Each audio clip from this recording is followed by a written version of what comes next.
Hi guys, welcome back to the channel. Benelli Tom. How are you all? Hope you're all fit and well. Okay, so today's video, I've invested in a 16 tooth sprocket and I'm going to attempt to change the sprocket. Now, as I've said before many times, I'm not a mechanic, I'm not mechanically trained, but I like to have a go at things in order to try and save you money. And it's all about trying to save you money. I've never done it before, so let's crack on. So, from what I can see, you've got these little bolts here, which are 8mm. You've got one there, and one there, 8mm. You also need to take off the gear selector. Okay. Now, what's very important is that you mark this, so when you put the lever back on, it's in exactly the same place where you took it off. So I'm going to mark it now.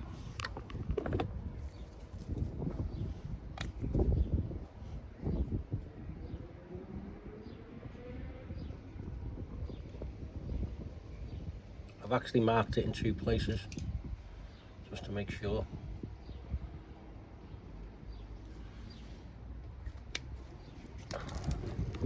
So that's really important, marking it before you take off that gear arm. So it's hard for me to do this when I can't see what I'm filming, but basically, hopefully you can see that I've marked it.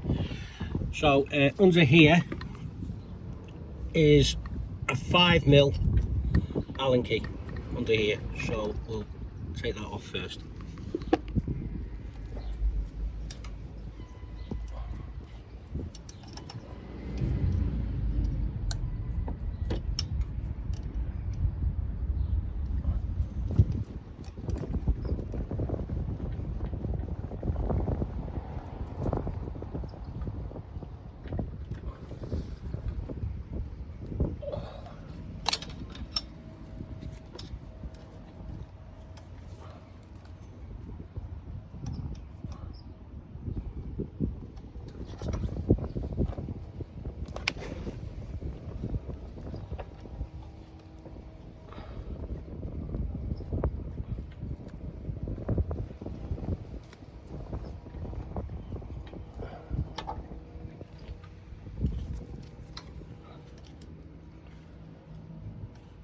Not as easy as it looks.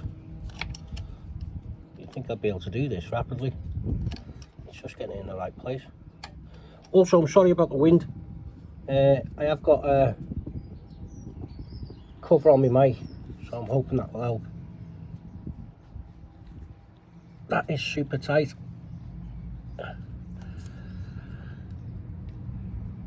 Goodness me, what have they put that on with?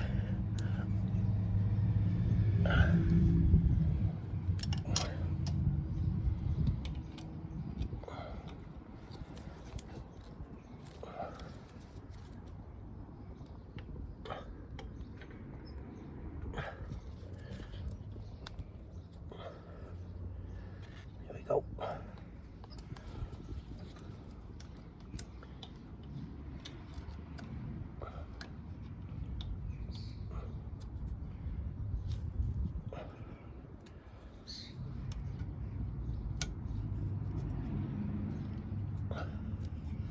There we go, that's coming out now.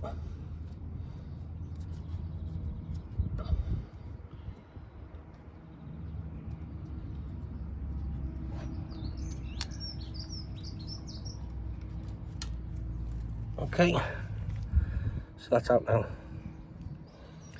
and this should just come off. There we go. So, a little tip I always do, I always put things back, keep it safe, just thread it back in. There's nothing worse when you're moving around and you lose a nut and you're like, where's that gone? So the nut's back in there and I've put it to one side. Okay. So on these, the 8mm, they've got little cable ties to tie them over. You just push it back, push them round. Obviously when we come to undo the rear wheel, the left hand side bolt is a 24mm and the right hand side bolt is a 27mm. And then obviously we undo these, which are 13mm, and we push the wheel all the way forward, move that all the way forward. Same on this side, we undo these and push it all the way forward so we can put the wheel all the way forward. Okay, so let's do the 8mm nuts now.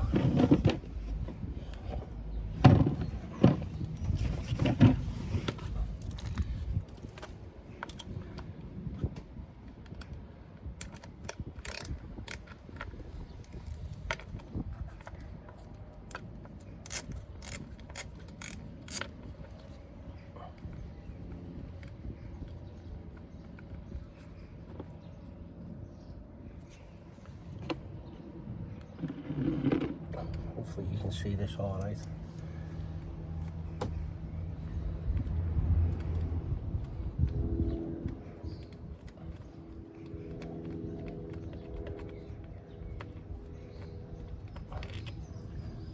So that's one.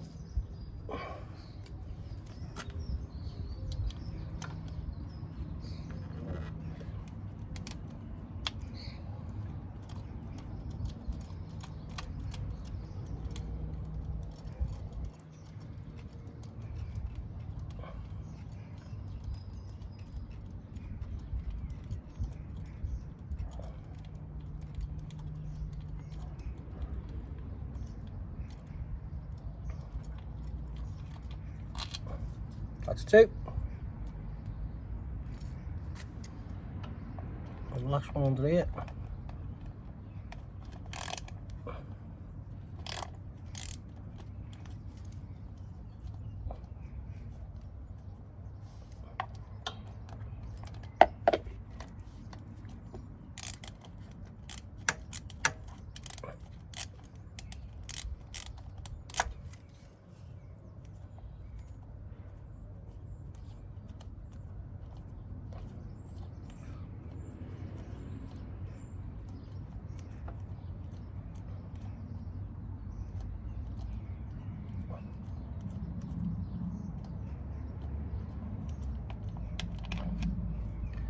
That's three. Now, this cover, oh, there's a fourth one there, just behind the cables, look. There's a fourth one there, just behind the cables. So get that off. So there's four, not three.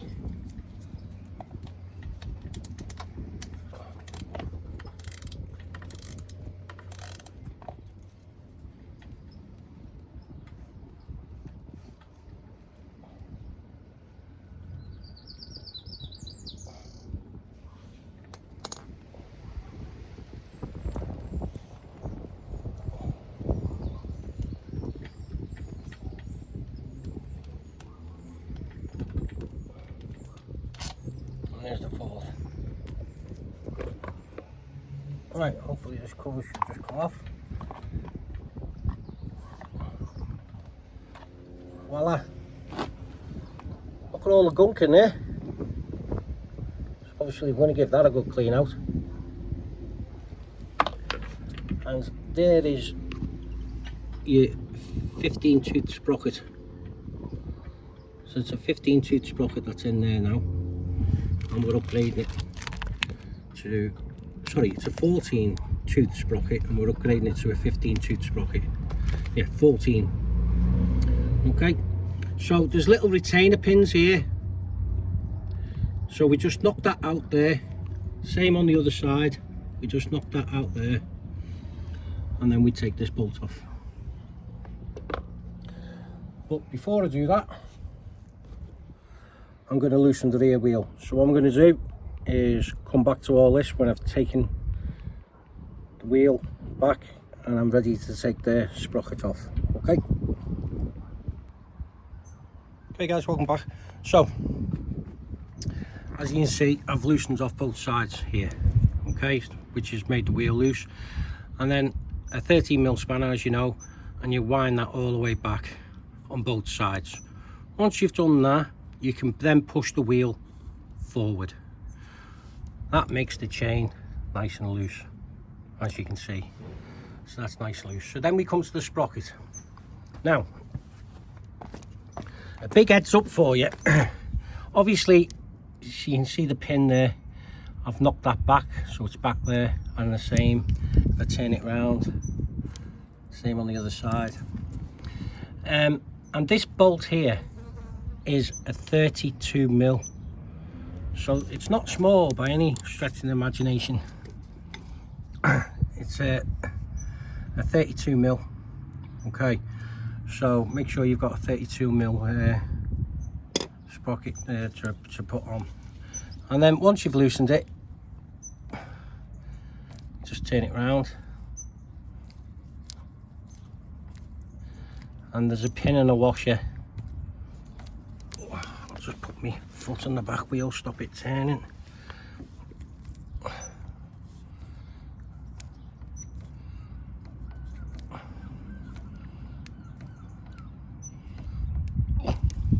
Let's get there. It's just got a bit tight there for some reason.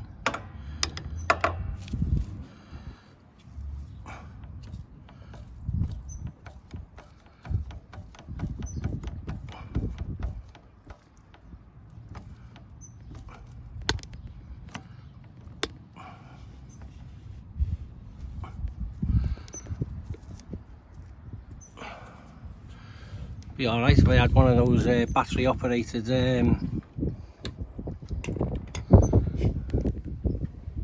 power tools just to whiz this quickly off. Okay, so there you go. So remember, that's a 32mm. Okay, you can see there the retaining pin. So that's the retaining pin. Now they're knocked down onto here, and obviously you knock them back up to get at the bolt. I'll just put that in there. Now this should just come off, and I think there's a washer behind it.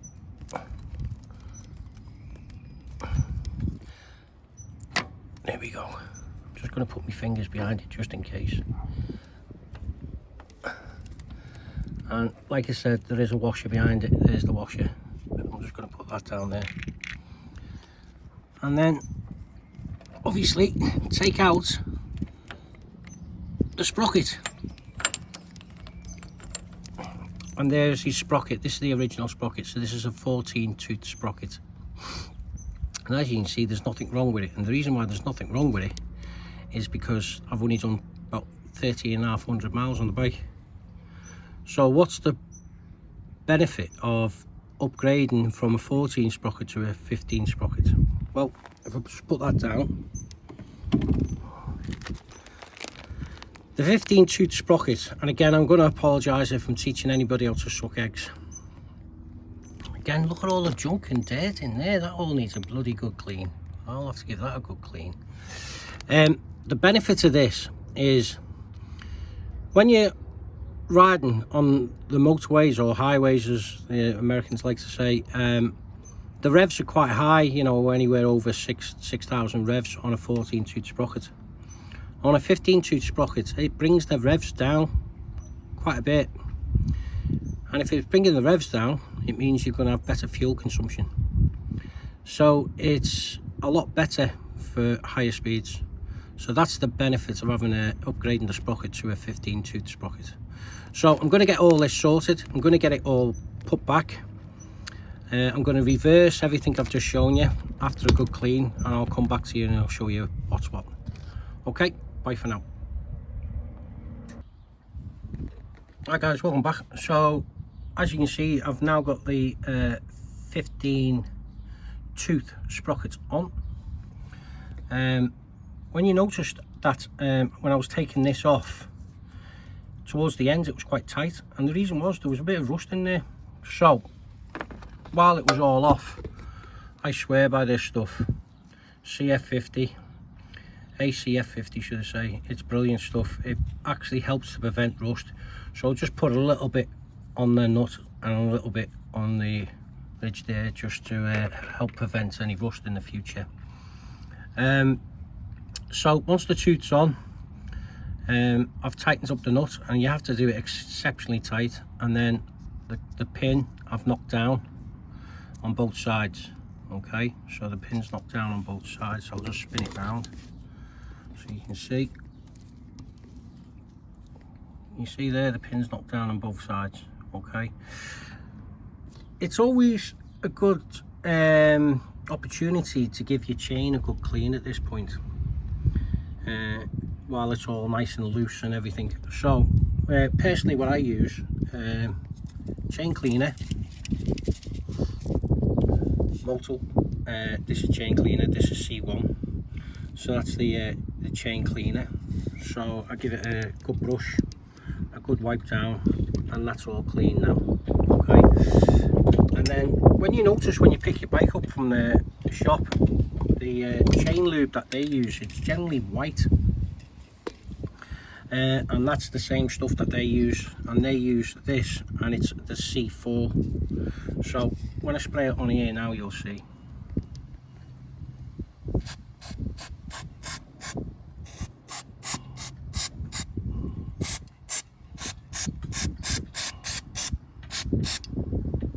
So as you can see, it's white.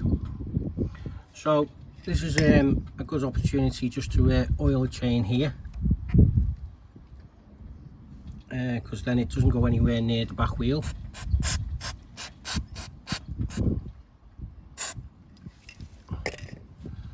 So yeah, I'm just going to quickly oil the chain, and then I'll put it all back together. So rather than you watching this really boring bit, this stuff's dry lube as well. Alright, it's dry lube. Okay, so I'm just going to quickly finish this off and then tighten everything back up and show you what it's like. Alright, bye for now. Right guys, welcome back. So it's all fitted, all done, covers back on, chain's oiled,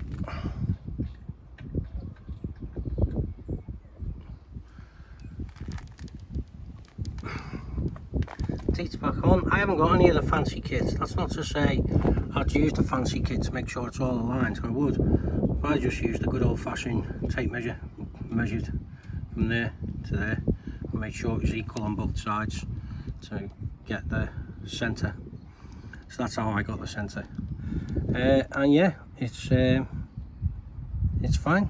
So I'll take it for a test ride and see what it's like. So that's how easy it is. That's how easy it is to go from a 14 spoke sprocket to a 15 spoke sprocket. From all accounts, it makes a big difference. It certainly makes a difference on the fuel as well when you're on motorway speeds. So I hope this video has been really helpful. Please subscribe, hit the like button, look after yourselves and each other. Bye for now.